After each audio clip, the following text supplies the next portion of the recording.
It's Wednesday, the 21st of November 2018, and today I finished off all of my Christmas shopping for this year. That's got absolutely nothing to do with today's video. I'm just feeling as smug AF. Hi everybody, it's Az here from HeelvsBabyface, and in today's video we're going to discuss censorship. And censorship to appease one country at the expense of multiple different countries. And the slippery slope that it leads to. So, if you didn't know, oh, by the way, again, no audio today, so people say, I really want to rub your head. I'm rubbing it and you're not. So, if you didn't know, a few weeks ago, Ubisoft came out and they said they were going to make some aesthetic changes to Rainbow Six Siege.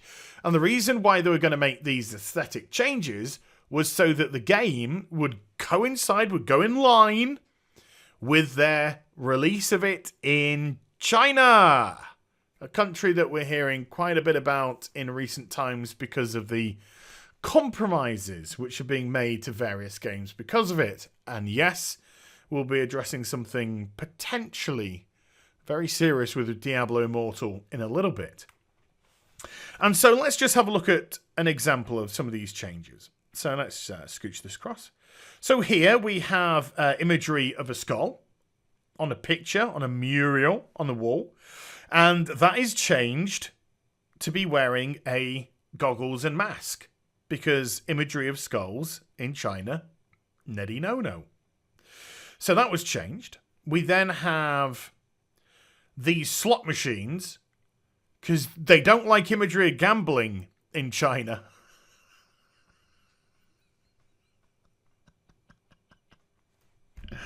Oh, the irony.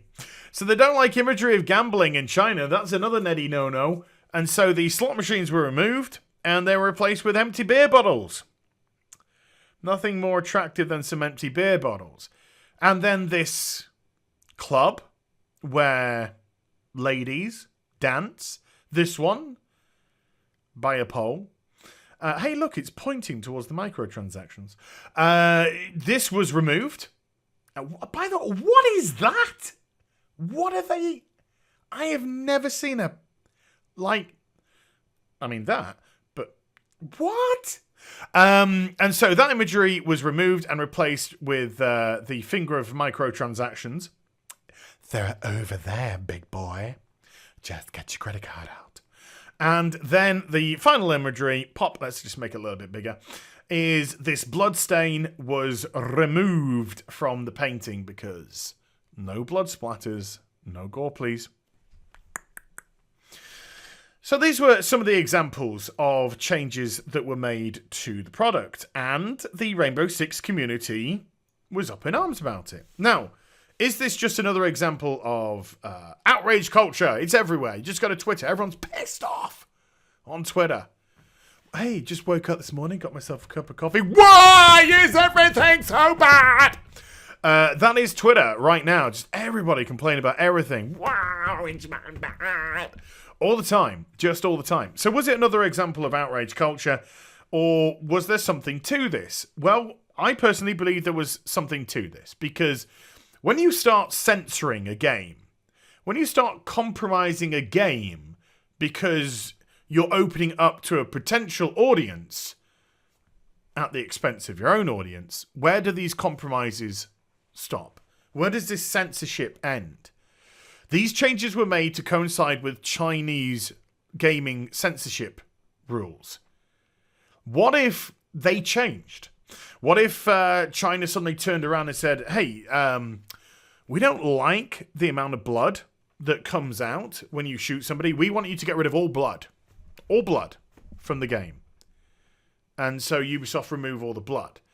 Then it starts to have more and more knock-on effects to the actual way that the game's played. The game released as a mature title in the West and is out in multiple different countries. And Ubisoft were quite prepared to make these aesthetic changes. Didn't affect gameplay at all, but they were quite prepared to make these aesthetic changes for one country at the expense of all the others. So if that one country starts dictating how a game develops, how a game shifts in tonal changes and content changes, then it's going to have a knock-on effect to all the other countries. So it's a slippery slope. Once you start compromising on certain things and everyone is affected by them, you are in essence changing that product that these people have bought. This is a product that's been out for a good couple of years now, 2 or 3 years now, Rainbow Six Siege, and it's just getting tweaked for no other reason than to appease a singular audience. So I think that the crowd, the community for Rainbow Six Siege had every right to voice their concerns, because this could ultimately drastically affect this game and potential future releases of the Rainbow Six franchise. So Ubisoft said they're monitoring the situation and they were reading the feedback and they decided they're going to revert the changes. Now, the reason why they brought everything in line is because they said it would just be easier for us to add content, tweak things, because it would just be one thing. But God damn it, Ubisoft, they're actually going to earn their money, they're going to earn their wages, and they're going to revert the changes, and so China will have their version and everyone else will have the version they bought and paid for years ago. Okay, so they will have the version that they actually paid for. Now, I'm sure that this was done purely out of the goodness of Ubisoft's heart after listening to their community. And not the fact that in the last 4 weeks, the Rainbow Six community has actually dropped by half if you look at the number of players on Steam. Now, I'm not getting the tin hat out. I am not saying that all of the people who left the game were because of these changes. There has been some other titles which have come out which are obviously going to attract people. There has been Red Dead Redemption 2, Call of Duty, Black Ops 4, and Fallout 76.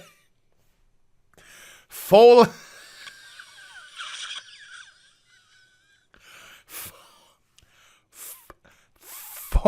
76. And Fallout 76 as well. So people could have left the product to go and play those as well. But I certainly believe that there is a proportion of dropped off because they're not prepared to continue to play a game that is happy to compromise, to censor their product purely to appease an audience that doesn't actually exist yet.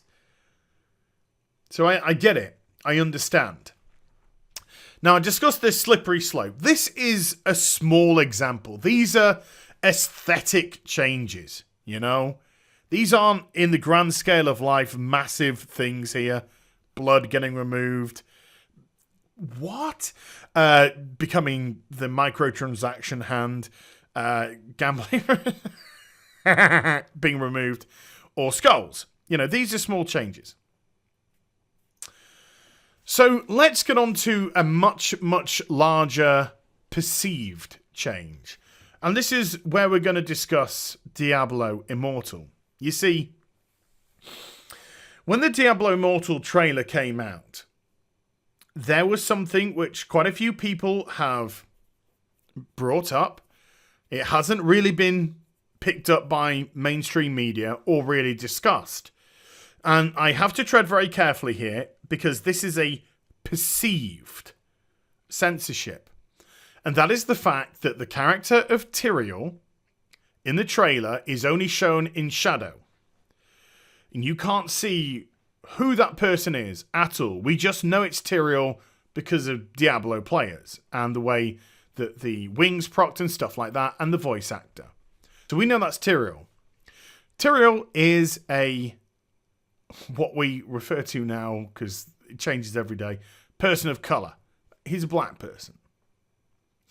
And also, one of the classes which has not been put into Diablo Immortal is the Witch Doctor class, which is a class made up purely of people of colour, black people, male or female.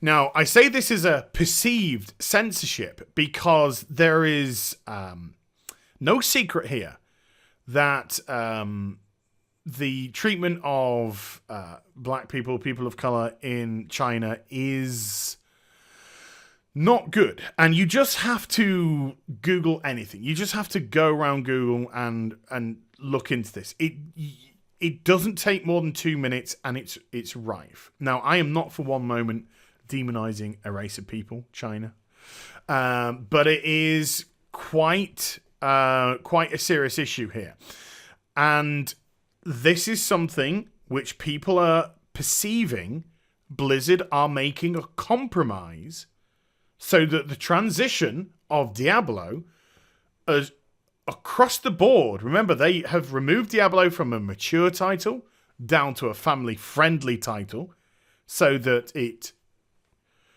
meets all the requirements of the East. Alan himself said that the true audience for this game is the East and getting kids into gambling. And also, this perceived change has been put in to allow a smoother transition of Diablo Immortal into the East.